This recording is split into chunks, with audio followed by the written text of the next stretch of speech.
Let's hear the testimony of an ex-heroin addict named Danny Velasco, how he got set free and delivered. Let's welcome Danny Velasco.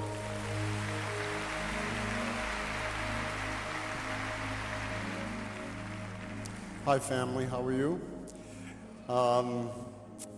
That's the first thing that always comes to my mind whenever I have to get up and speak. I look out and I see my family, and that's the thing that I love about Jesus, is that he not only saves us and cleans us up and turns our lives around, but then he adopts us right into his very family. So I first came to hear about Jesus from a woman who sings in this choir.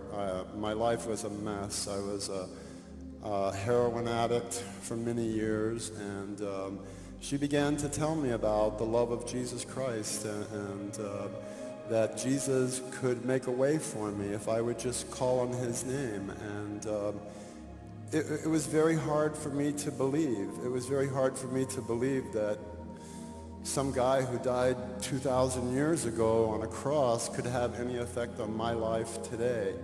And I kind of rejected the whole thought of it as some kind of fantasy. And my life just continued to get worse and worse and worse, and I ended up living in the streets, and after a few years of living in the streets of New York City, I started developing a lot of phobias and just stuff that comes, I guess, from just malnutrition and drugs and the conditions of living in the streets. And I also began to develop a lot of voices that began to scream in my head. Accusing voices, one voice that just accused me, constantly accusing me and condemning me. Another voice that spoke in my head just spoke filthy language, constantly screaming filthy language in my head.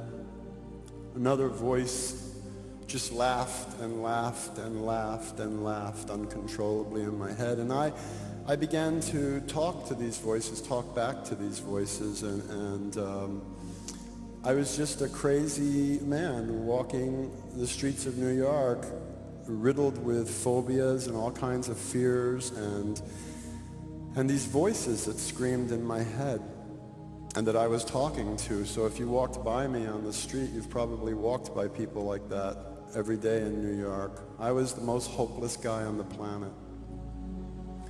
I finally went into a hospital because I was dying on the street, and I didn't want to die on the street. I wanted to die in a hospital.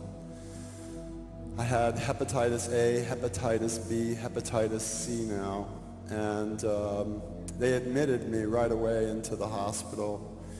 They immediately injected me with something that knocked me out, and when I woke up, I was laying in this hospital bed, pretty confused, not really knowing where I was at, and these voices just started raging in my head again, just screaming and screaming.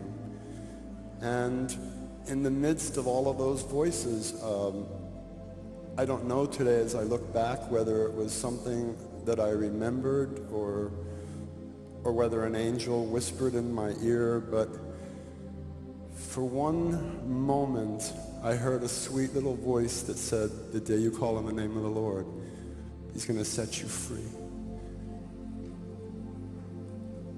And that's the moment that I just screamed out with everything in me, "Oh, Jesus, help me. Please, God, help me. You're my only hope." And it was at that moment that the Spirit of the living God just swept into that hospital room, and it just overwhelmed me.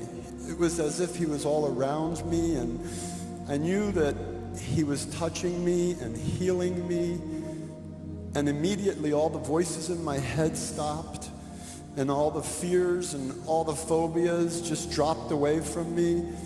And at that moment I knew that God was real, and that he had heard me, and that he loved me.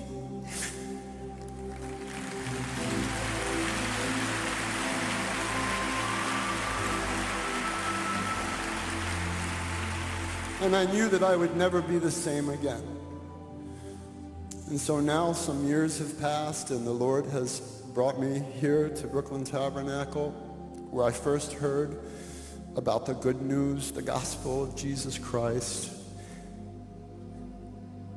And this is where I serve my Lord and my God, singing in this choir, and he's made all of you my family. And I'm so grateful.